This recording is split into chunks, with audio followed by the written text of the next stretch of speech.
own money, believe it or not. Will it be this? I don't know. I love this. But Well, no, you I don't. Really No, love you this. don't. I don't know. I love them both. I don't know. I don't know. The world is convinced you do not love the Cowboys like you love Tom Brady. That is false. That is true. That is false. That is false, false, false. No. Oh, that is Let's talk about it. Shall we? Okay, so today, this morning, a good day. Tomorrow, we don't know. That all depends on how tonight goes because, guys, the wait is finally over as the NFL season kicks off tonight with Skip's Cowboys visiting the Buccaneers. Dallas is looking for a bounce-back season after a disappointing 6-10 season that saw them finish third in the NFC East, while Tampa is looking to become the first squad to win back-to-back Super Bowls since Tom Brady's Patriots in the early 2000s. So, Shannon, this is the moment. Who wins tonight? Look, Tampa has looked well. I mean, I saw the last time they played the Houston Texans, and the Houston Texans aren't a very good football team. And they, first drive, they went 3 and out. And then next thing you know, they go boom, boom, boom, right down the field, 2 consecutive drives. I expect that to be a similar situation tonight, Skip. The Cowboys might stop them on the first drive, and all Cowboy Nation will go crazy like, oh, yeah, that defense has improved. But Tom Brady will go to the sideline, regroup, and they'll come back out, and they'll methodically go back down the field the next couple of times and blow the ball game open, and they'll leave no doubt. Will they be behind 7-0 at that point? You know good well the Cowboys don't score no first possession. You stop. And then Tom Brady will do what Tom Brady does, and the next thing you know, we'll look up at the score, and it's like we're going in the half, and it's like 28-7. And for all intents and purposes, the game will be over. So, Skip, look, I just don't think the Tampa Bay, the Bucs will have very many problems moving the football, scoring against the Dallas defense. I'm not convinced. I know you and Mike McCarthy believe that this defense is flipped. You believe that since they hired Dan Quinn, they've moved a few pieces around. They'll be better than what they were last year. Definitely You better hope they're better than last year. They can't be any worse than last year. But, Skip, the thing is that when you look at it, and I'm not so sure now, Skip, that Zach Martin's going to be out because he might play, he might not. I think they've ruled him out. I'm going to probably the Bucs are anticipating him playing, but I thought they were going to struggle moving the ball even if he had played. Lyle Collins, they said he's been recovered from that stinger, but he hasn't played in over a year. Tyron Smith hadn't played in a very long time. Hell, he's been out almost as long as that. Yep. And we know what Zach Martin represents, although the last couple of years he's had some injury issues. But I think the problem that they're going to have, Skip, is being able to run the football.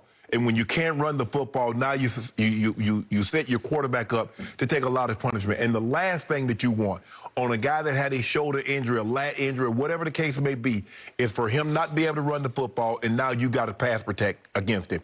Because we know Todd Bowles can dial it up, and they can get pressure on your quarterback. So I thought about going bigger, but I'm going to be conservative because I like to start out conservative and just, build my way.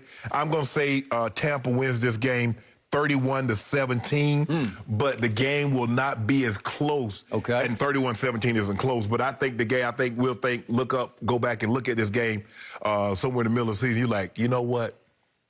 That game really should have been like 45-10. But I'm going to say 31-14. I almost went 34-13, but I'm going to say 31-17. Okay.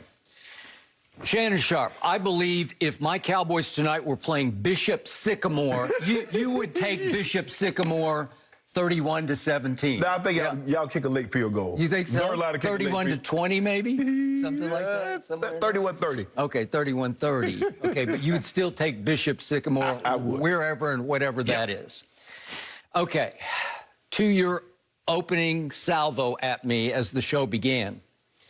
In my career, I have never faced more mixed emotions than I have for tonight's game. And they have been building, percolating toward tonight all week long as I go back and forth with you. Right. And just for the record, I have loved my Cowboys since I was 10 years old. I have loved Tom Brady on television for at least the last 10 years. I love further. 15. Maybe, but at least 10 where I was all in on Brady. Right. And at some points this week, I've said, hey, I can't lose because either way, I'm going to be okay. Exactly. And then it hit me last night, I can't win because I'm going to get hurt either way. And in the end, This is the God's truth because I thought hard about this last night. I will be rooting tonight for my Dallas Cowboys. I will not root for Tom Brady tonight, but this will be the only night this year I will not root for Tom Brady. Oh, okay. And I just want you to know that I spent all night last night.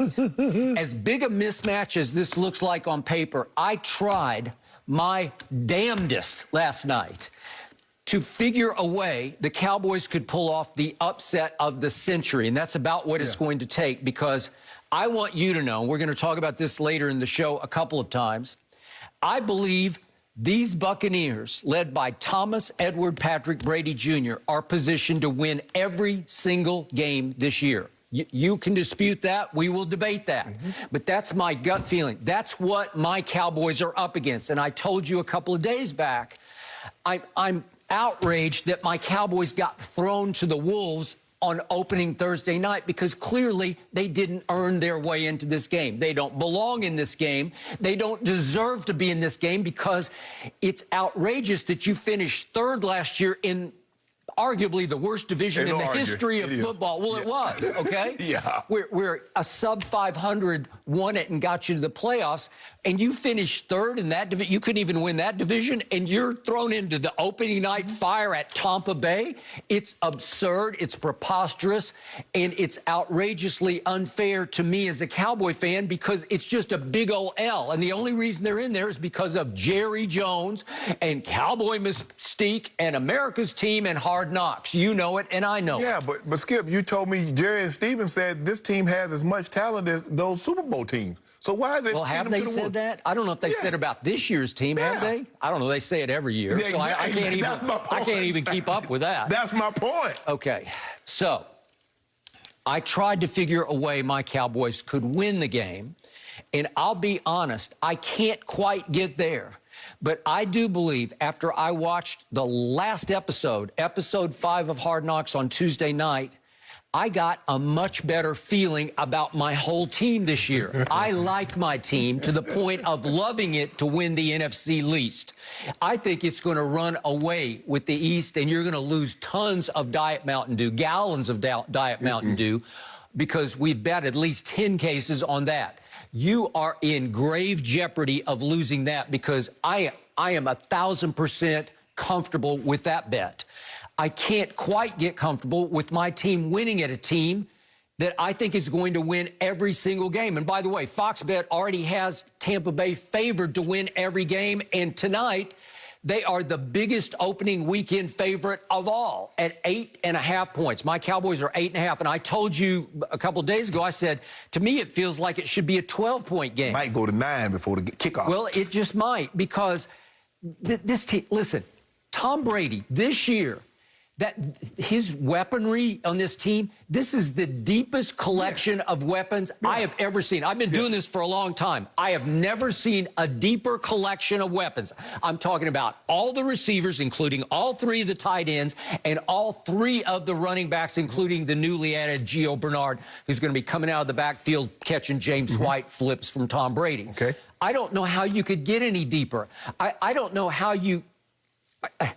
I don't know how you can cover these people because I think Antonio Brown is positioned to have a re-breakout year where he got his knee fixed. And remember, he had to play, he missed the Green Bay game and then played in the Super Bowl on one leg and still caught a touchdown pass on Honey Badger. Well, I think he got it fixed. They say he's running as hot and hard as he has in the last 5 years.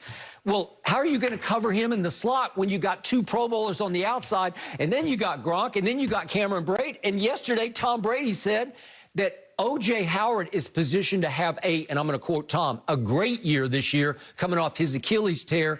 What do we call him? 6'5", 260? Yeah, he easy 255. Runs 4.5. Yeah. Okay, well, I always thought he was going to be a stud and emerge as a Pro Bowl tight end already, and you're adding him to this? Right. Well, it's just ridiculous. It's an embarrassment of riches. But you was just out here the last 3 days hooting and hollering and crowing. Randy Gregory, Okay, D-Law, okay, Michael Parsons, I got Wolf it. Hunter, Okay. Trayvon Diggs. If they were playing anybody, I mean anybody else, even on the road, you can name any of your other, even Kansas City. Man, you better stop it. Okay, I'm starting it right now because Tampa is better than Kansas City, and we're going to get to that, and then we're going to get after it on that. Okay. But the point is that I can't think of a worse place to go than tonight. But then I think, gee, what was the last time Tom Brady played on an opening Thursday night? Do you remember 2017 in Foxborough? Do you remember what Kansas City did? Do you remember what Andy Reid and Alex Smith and Kareem Hunt did on opening night? It was 42-27. The Patriots just got blindsided, and it was hard for them. They kept trying to get up off the mat, and Tom Brady was horrible in that game. He was 16 of 36. That's 44%. And would you believe Kansas City that night against Belichick, the That was genius? the most yards he'd ever given up. Yeah, 537 yards to the Kansas City Chiefs on opening night at home. So I start thinking, well, maybe as great as Tom looked in this preseason, maybe they'll get off to a little bit of a rocky start. Right. Maybe they will take my team just slightly less seriously than they should. My team, to me, is the biggest X factor in all the NFL.